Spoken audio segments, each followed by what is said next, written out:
Thank you. Thank you for the introduction and thank you for the invitation. Yeah, I've been in the jewelry industry for just a few years now, but before I worked for one of the larger big tech companies. So the concept of JewelTech and the challenge of innovation in the jewelry industry is something that, well, I think about probably every day. So I appreciate the chance today to share that with some of you. So what are we going to talk about today? So we're going to start with a little bit about us, about Nivoda, my company, some of the challenges that we're specifically trying to solve for our customers. Then we'll move on to talk about JewelTech itself as a concept. The three pillars of the challenges that I think me and my team are trying to solve, and some of the solutions that we've come up with already, some of the ones that we're working on in the future. And then we'll talk a little bit about how other people in other industries have looked at innovation. And I'm going to talk about two very common frameworks for looking at innovation. And I'm going to suggest that actually in the jewelry business, they don't really work. Maybe there are things that we can learn from those guys. But to some extent, the jewelry industry is a little bit different. So then I'll talk a little bit about how we look at it. And some of the frameworks that we use within Nivoda to try and innovate, and the way that I see that playing out over the next few years. So Nivoda started just a few years ago, about 6 years ago now, and the problem we were trying to solve was really to overcome some of the pain points of sourcing diamonds. So we wanted to make it simpler, easier, and cheaper to buy diamonds from a single platform. That's gone reasonably well over the last 6 years. So we now have about 8,000 customers, a little bit more, and we're active in over 60 countries. We work with suppliers in several different continents and countries, and we work with customers in over 60 countries. We started in diamonds. We sell both natural and lab diamonds. We recently launched a gemstone product, and we're launching jewelry actually in the next few weeks, both ready to order and, made to order and ready to wear. And that's coming up very soon, and I'll talk a little bit about that too towards the end. So JewelTech, when I came into Nivoda, something I struggled with a little bit was something possibly that many of you have also struggled with, which is people who know technology and people who know jewelry are often speaking a very different language, a very specific one. The jewelry industry has been around for over 5,000 years, converting buyers and selling product with very little help from technology. Many of those things, many of those elements that make the jewelry industry what it is, probably won't change, or they might not change very much. Some elements, with the arrival of digitization and the internet, lab-grown diamonds as well, which we were just talking about, will introduce change. And I think we're at something of an inflection point now and over the next few years that I expect to continue. I expect us to be driving some elements of that change, but not all. We'll partner with many people, as we do today, and I'll talk a little bit about some of those things, AI, blockchain, a little bit later in the presentation as well. So we think we're solving three different types of problem on behalf of our customers. And actually, my team is structured that way. We have a marketplace, which is really about offering jewelers everything they need when they need it. We're very much in Amazon world here. The technological challenges that we're solving to try and enable this are very similar to what e-commerce marketplaces, including Amazon, Alibaba, are also solving in their respective industries. The second pillar of this is fintech. Billing, accounting, credit. We offer all of our customers 30 and 60-day payment terms. The technologies that need to sit behind this are a different technological realm. And we partner with several of those people, a couple I've got on the screen here today. There are many more, to enable us to facilitate transactions, billing, and integrate with accounting systems all over the world. 60 different countries, as I said, with a lot of our suppliers in India, but not all of them. Some of them in Hong Kong, some in Europe, some in the United States. Without fintech, this would be close to impossible. Certainly to do it at the kind of scale that we're trying to do it would be completely impossible. The third area of our business is around helping our customers bridge the transition to online. Whether they're bricks and mortar retailers, whether they're websites, or whether they're omnichannel, we have a suite of products that enable that. So we have customers today that sell over $1 million a month, powered by our platform. We have customers that use our sales tool in store to increase the conversion that they get on their customer flow, and also to provide them with a zero inventory model.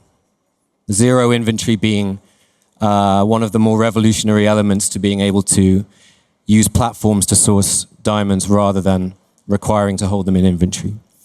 And we also have, we help customers build their own websites. So customers who don't have an e-commerce capability today, we help customers build and launch their own website and sometimes integrate that website with their other operations. And what's next? So a couple of common buzzwords, something that everybody's talking about a lot today: artificial intelligence and blockchain. What do these technologies mean for the jewelry industry? Well, I think they mean a lot, and I think it's already here. So artificial intelligence, I think there's three use cases, at least three use cases. One is trend analysis, pricing, and inventory management. So we've built a tool, or are building a tool, that uses machine learning to predict pricing trends, and that also will help jewelers estimate how long it will take to sell a particular diamond. And we can use machine learning models to power that using large data sets.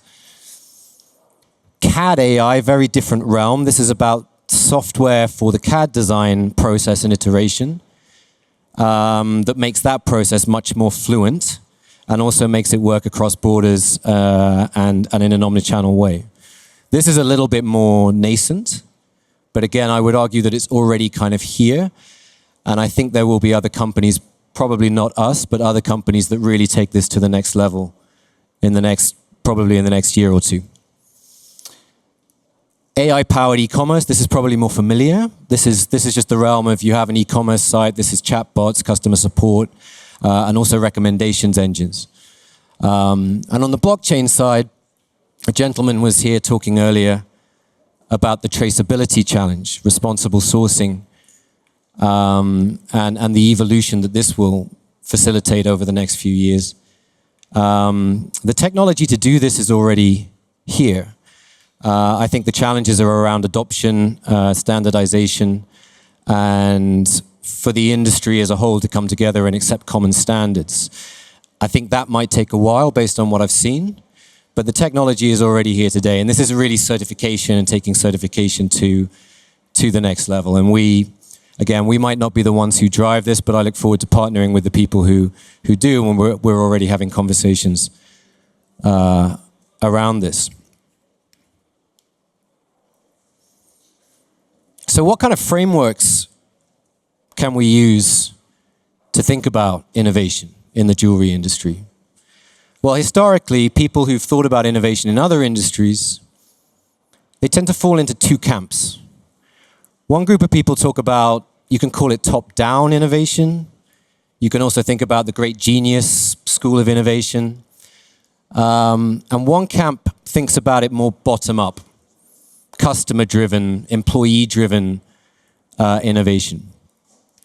The example on the left here, I've quoted one of the great figures in business.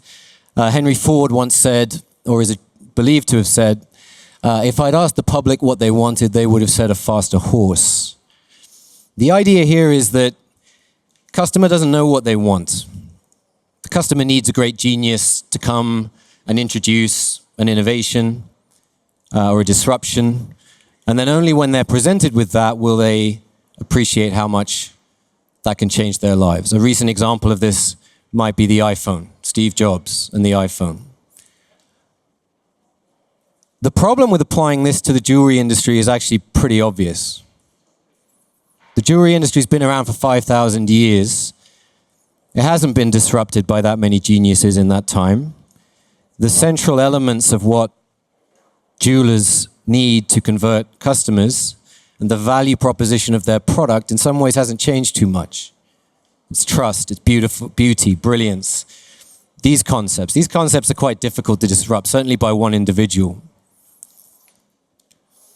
Maybe lab-grown diamonds is something we can apply some of this thinking to. When I bought my fiancée an engagement ring, I'd never heard of lab-grown diamonds. This was about 10 years ago. If you tried to sell me one, I think I would have been skeptical. I wasn't looking for that. I don't think too many customers were back in 2015 or 2016. But nevertheless, it's having a transformational impact on the industry, which we've just been discussing with Paul. So there are elements of this idea that we can use, but overall, this is not a very satisfactory way to think about innovation in the jewelry business. The second one, this is my former boss, Jeff. We're customer obsessed. We start with what the customer needs and we work backwards. This is a very, very influential framework. I would suggest actually that there are very, very few tech startups today, anywhere in the world, that don't message and leverage this message to some degree in their pitch books. Very, very common to be customer obsessed and to work backwards from that. However, much as this is influential, it's been very influential for me personally. I worked at Amazon for 7 years. I've adopted many of their processes and mechanisms to help my team at Nivoda innovate. Got a huge amount of respect for Amazon and also for Mr. Bezos, but I don't think this framework works completely either. If I go back to when I bought that engagement ring, I went to De Beers on Bond Street in London. I didn't know anything about diamonds. I didn't know what a lot of you guys know about lab or about the 4 C's or about how to think about price. I didn't know anything. I was very uncomfortable. I was very aware of what I didn't know. I went to De Beers because I thought I could trust them. And kind of wanted to get out of the store as soon as I could, if I'm being honest. In many ways, I wasn't even the customer. The customer was my then fiancée, now wife. So this framework, when I joined Nivoda, I tried to apply this framework, and there were constantly and consistently examples of this not quite working. And so I've come to the conclusion that actually, although we can learn from this, this is not really going to cut it for the jewelry business either. We need to go somewhere else.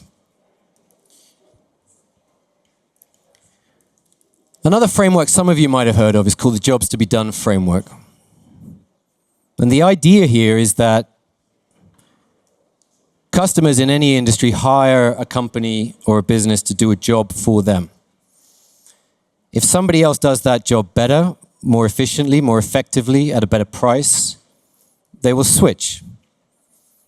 They'll go to another store or another website. And another part of the idea here is that you start by learning. And you actually don't start with technology. You might not even start with the customer and work backwards. You start with the problem. And we talk at Nivoda about carrying buckets, and what we usually mean by that is trying to understand what jewelers' problems are and experiencing those problems.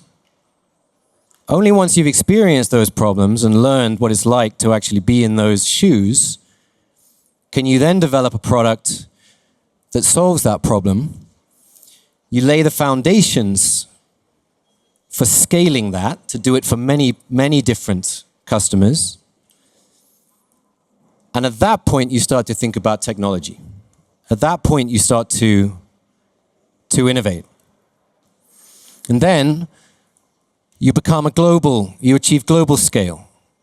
You start to deploy cutting edge technologies maybe no one has deployed before in a specific industry. And at that point, you've got something which is really flowing. Our founder and CEO sometimes talks about the pipes. which enables you to do something potentially quite special at global scale, maybe in a way that nobody has done before. And one example of this actually is what I mentioned earlier, which is jewelry. So we started as a diamond buying platform. We started in natural. We then launched lab. A year or so ago, we launched gemstones, melee diamonds as well, something we launched last year.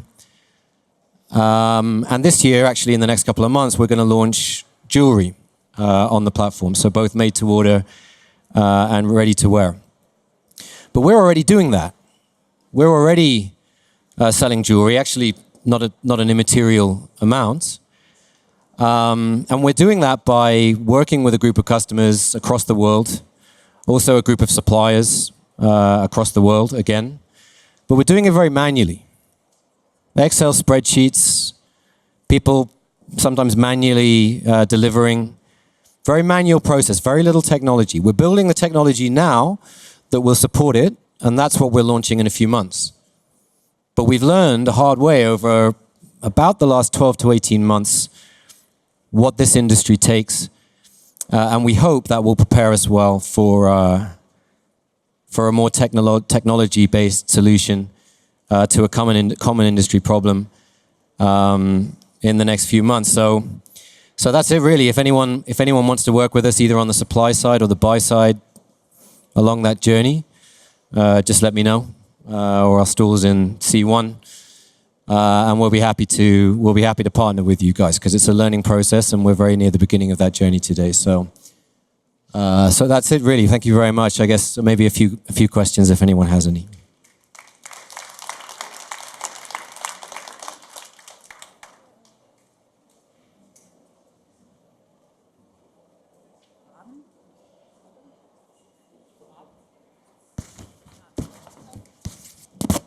Question, yeah, sorry.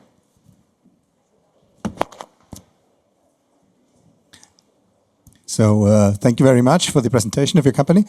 And I was wondering in the beginning that you said when you were talking about this cut AI. So this is not something you're actually working on?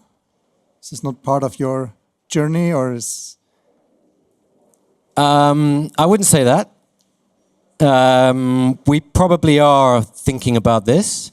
I think what I meant was I wouldn't expect us to be the people I wouldn't expect us to solve this problem on our own. Particularly on the AI modeling, that's not our core competency. So I would expect us to be partnering with other people who are working on that problem. Now, applying that to the actual specific problems that we have or that our customers have, we will need to build some technology and write some code that integrates that. So we will be involved in if you like, integrating that technology. But I would definitely not expect this to be a problem that we solve on our own, just like the fintech challenges weren't problems that we solved on our own. That would have been a huge challenge. That would have been a huge challenge. But I think CAD AI will be one of those, and I suspect there'll be people in the next 2 or 3 years that will have products in that space that are just incredible compared to the CAD software that's available today. It's a good question.